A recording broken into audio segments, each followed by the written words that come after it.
En el episodio anterior hablamos de cómo la inteligencia por sí sola no garantizaba la sabiduría ni la conciencia, de cómo podemos ser racionales, analíticos, brillantes en ciertos aspectos y sin embargo profundamente inconscientes en otros. Hoy, lunes 24 de febrero, sigo este camino, pero dando un paso más. ¿Qué significa realmente ser inteligente? ¿Es la razón suficiente para comprender el mundo y comprendernos a nosotros mismos? Porque hay diferentes formas de ser inteligente. Hablamos de inteligencias múltiples, de la inteligencia emocional, la capacidad de entender y gestionar nuestras emociones y las de los demás, la inteligencia cognitiva que yo asocio a los moldes mentales, esa capacidad de ajustar y optimizar, de implicarte frente a los sucesos de la vida. Incluiría también la inteligencia intrapersonal e interpersonal, cómo te llevas contigo mismo y cómo te llevas con los demás, estableciendo relaciones saludables, de la inteligencia social, saber conectar con las personas, interpretar las dinámicas de grupo. Hay personas que se manejan bien en grupos, por ejemplo, y que conectan con los demás, pero que, sin embargo, tienen poco conocimiento de sí mismas, y otras que tienen una gran capacidad de introspección, pero dificultades para socializar o conectar con los demás. Y aquí incluye también la inteligencia psicosexual, que es la menos mencionada, pero que es crucial, que nos permite entender el deseo, la energía sexual, la conexión con el cuerpo y la conciencia de placer. Alguien con una inteligencia, por ejemplo, lógica, matemática, puede ser excelente en el pensamiento analítico, pero si carece de esa inteligencia emocional o intrapersonal, será incapaz de gestionar sus propias emociones y actuará impulsivamente en situaciones de estrés. O una persona con una gran inteligencia verbal y argumentativa que puede justificar racionalmente cualquier acción, pero si su inteligencia interpersonal es baja, puede carecer de empatía y generar conflictos innecesarios. O si la inteligencia psicosexual no está desarrollada, el deseo puede acabar gobernando las decisiones sin reflexión, como vemos en tantos casos de escándalos y conductas impulsivas. No todas las personas desarrollan por igual todas sus inteligencias, y esto explica por qué alguien puede ser brillante en un área, pero completamente irracional en otra. Puedes ser brillante en una inteligencia y torpe en otra. Quizás seas un genio en tu campo, pero ¿qué pasa cuando lo que flaquea es la inteligencia emocional, la intrapersonal o la interpersonal? ¿Cuántas veces la falta de desarrollo en estas áreas hace que lo visceral tome el control sobre la razón?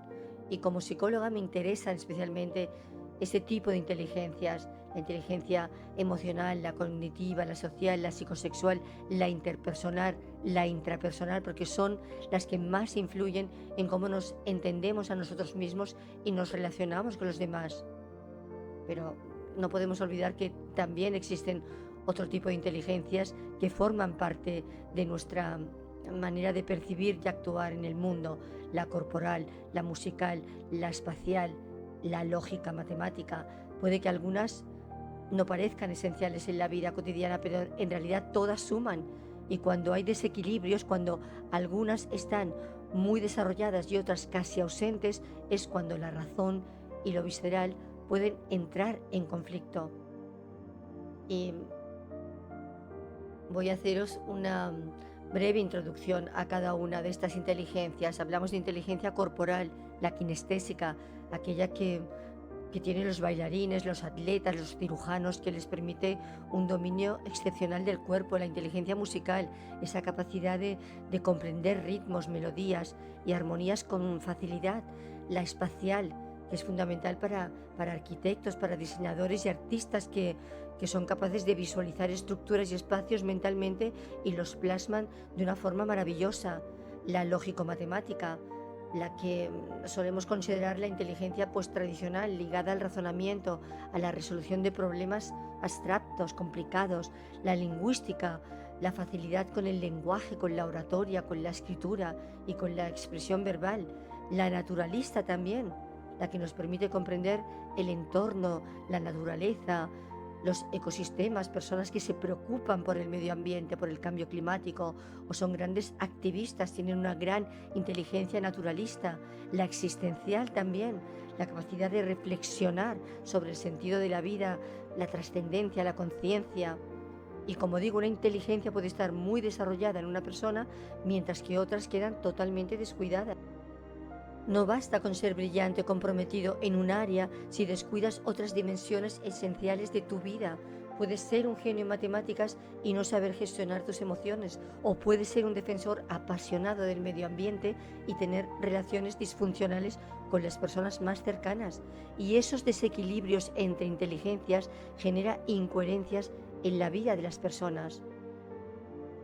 Por eso vemos a personas de vidas normales, inteligentes, con alta capacidad cognitiva, completamente desbordadas, incapaces de gestionar sus emociones, como digo, perdiendo el control de sus reacciones, comportándose de una manera irracional, envueltas en situaciones realmente absurdas por una mala gestión de sus emociones, de sus impulsos, de sus frustraciones, de sus rechazos, historias de sufrimiento innecesario, de decisiones impulsivas, de enredos sin sentido por falta de inteligencia emocional, de inteligencia interpersonal, de inteligencia psicosexual, de inteligencia social, de inteligencia existencial.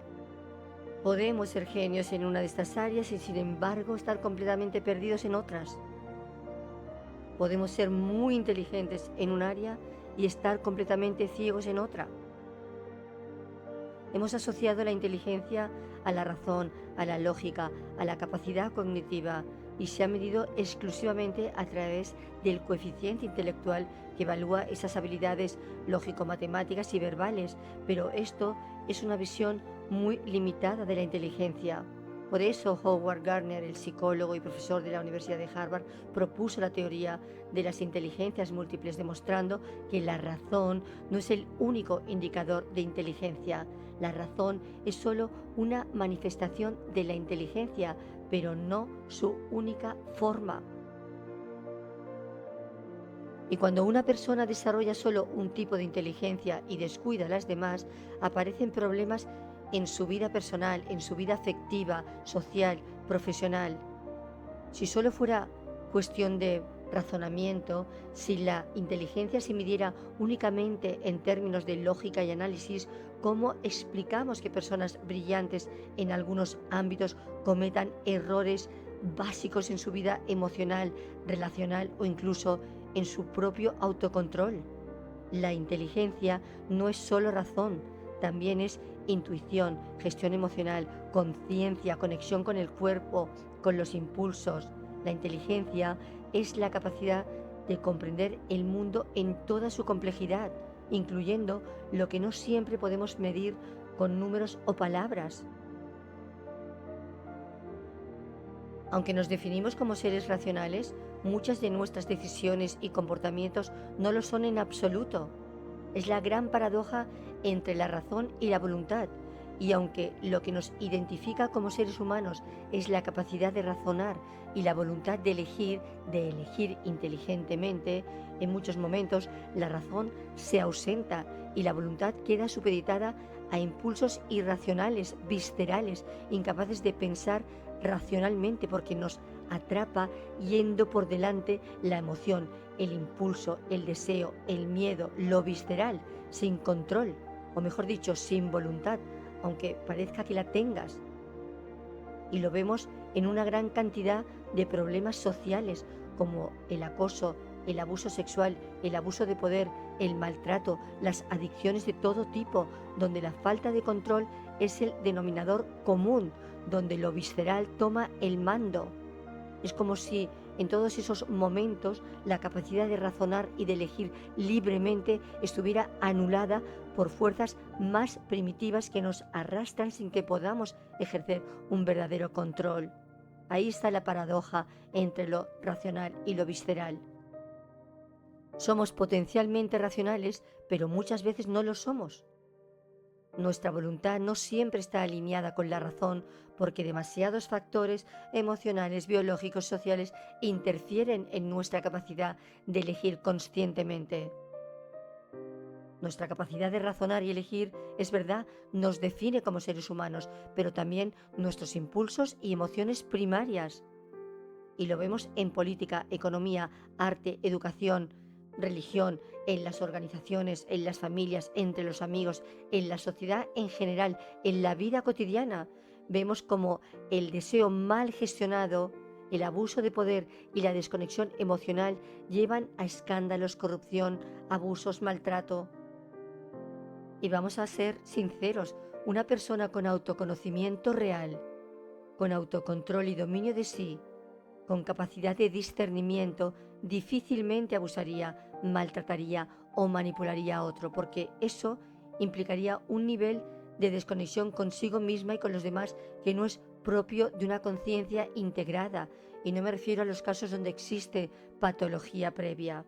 El abuso, el maltrato, la manipulación hacia otros suelen ser síntomas de una falta de desarrollo en alguna dimensión de la inteligencia humana.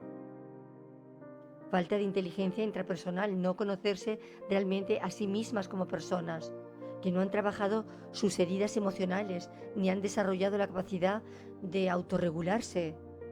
Muchas veces proyectan su sufrimiento en los demás. Ese déficit de inteligencia emocional, que no saben gestionar sus emociones ni la de los demás, lo que les lleva a actuar impulsivamente o de forma destructiva, o cuando desconectas con la inteligencia ética o la moral, que no han desarrollado un sentido profundo de valores basados en la empatía y la justicia, o la falta de inteligencia social, que no comprenden las dinámicas interpersonales y pueden actuar de manera egoísta o manipuladora sin considerar las consecuencias en el otro. Y al mismo tiempo, muchas personas que abusan o manipulan a otros, en el fondo también se hace daño a sí mismas. Sus acciones suelen ser el reflejo de un vacío interno, de traumas no resueltos, de inseguridades profundas. No están en paz consigo mismas y esa falta de armonía se proyecta hacia el exterior. La violencia, el abuso no son solo malas acciones, son síntomas de un déficit de conciencia, y la verdadera vía para erradicar estas conductas es el autoconocimiento y la conciencia integral. Porque cuando alguien se conoce de verdad, se respeta y respeta al otro.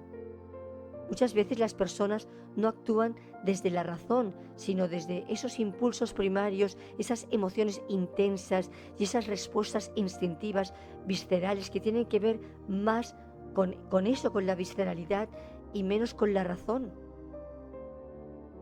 ¿Y es realmente inteligente alguien que actúa desde un lugar visceral? Es decir, sin control, sin autoconocimiento, o la verdadera inteligencia implica integrar lo racional y lo visceral. A veces el problema no es la falta de inteligencia, sino que ciertas inteligencias quedan opacadas por lo visceral. Por eso puede ser brillante en un área, pero impulsivo y destructivo en otras, como en las relaciones. El abuso, el maltrato, la manipulación muchas veces nacen de una respuesta visceral, de heridas no resueltas, de emociones reprimidas que explotan sin pasar por el filtro del razonamiento, del discernimiento. Y no se trata de negar lo visceral, porque hay una gran fuente de energía y autenticidad en ello, pero sí de equilibrarlo con la razón y con la conciencia. De lo contrario, nos convertimos en esclavos de nuestros impulsos. Cuando dominamos lo visceral en lugar de ser dominados por ello, alcanzamos un verdadero nivel de inteligencia y de conciencia. Y podemos recuperar la razón. No siempre es automático, requiere conciencia, trabajo interno y muchas veces intervención externa. Pero puedes razonar cuando eres confrontado con las consecuencias de tus actos, cuando aprendes a gestionar tus emociones y reconoces tus patrones irracionales, cuando eres capaz de exponerte a nuevas ideas y formas de interpretar la realidad, cuando desarrollas empatía y autocontrol. Y ha pasado, personas que maltrataron y luego han reconocido su error, entrando en procesos de terapia y de cambio, adictos que dañaron a otros y a sí mismos principalmente por su falta de control, pero que han logrado rehabilitarse, líderes que ejercieron abuso de poder, que fueron confrontados y cambiaron su enfoque, confrontados consigo mismos, individuos que tras perderlo todo por su conducta tomaron conciencia y reconstruyeron su vida de una manera más ética y consciente. Recuperar la razón es posible, pero requiere reconocer que en algún momento se ha perdido. Todos vivimos en una constante lucha entre la razón y los impulsos, y comprender esta dualidad nos permite no solo analizar los errores de los demás, sino también reconocer nuestras propias tendencias irracionales y trabajar en un mayor dominio sobre ellas a través de la educación. En una sociedad donde el instinto y la impulsividad pueden anular la razón, vemos constantemente cómo personas de todos los ámbitos, político, artístico, empresarial, religioso, académico, caen en conductas destructivas muchas veces sin comprender qué las motiva realmente. Y lo vemos continuamente en los titulares de las noticias que últimamente llenan la prensa con escándalos de abusos de poder, de impulsividad y falta de control. Y voy a referirme en este caso a la inteligencia psicosexual. La inteligencia psicosexual es un aspecto fundamental del desarrollo humano, pero sigue siendo una de las inteligencias más desatendidas. Y vuelvo a decir lo que llenan los titulares de las noticias últimamente, esa incapacidad de gestionar la energía sexual, el deseo, las emociones asociadas a esta dimensión de la vida no solo pueden derivar en problemas individuales, sino que también tienen un impacto social profundo. Si la sexualidad nos acompaña de inteligencia emocional, ética y autocontrol, fácilmente se convierte en un espacio de impulsividad, de manipulación, de vacío emocional. ¿Y hasta qué punto podemos seguir ignorando esto? Muchas veces las personas no actúan desde la razón, sino desde impulsos primarios y emociones intensas y respuestas instintivas que se apoderan de ellos. ¿Y es realmente inteligente alguien que actúa desde un lugar visceral, es decir, sin control ni autoconocimiento? ¿O la verdadera inteligencia implica integrar lo racional y lo visceral? Y una vez más, refiriéndome a estas noticias que llenan los titulares de falta de inteligencia psicosexual. La inteligencia psicosexual no es solo un concepto teórico, es una necesidad real en una sociedad donde parece que lo visceral muchas veces eclipsa la razón. Desarrollarla no solo nos hace más conscientes de nuestros impulsos, sino que nos permite vivir la sexualidad desde un lugar más sano, libre y auténtico. Y tal vez deje este tema para un podcast posterior. ¿Somos realmente dueños de nuestras decisiones o somos simples marionetas de nuestros impulsos? Nos gusta creer que pensamos antes de actuar, que elegimos con conciencia, pero la realidad es que muchas veces es lo visceral lo que decide por nosotros. Y lo vemos en las relaciones, en el poder, en las emociones, en la política, en el consumo, en la vida cotidiana. La razón y el instinto están en constante pulso. Y la pregunta es, y la dejo aquí para terminar, ¿quién está ganando en tu vida, la razón o lo visceral? Nos vemos el próximo lunes.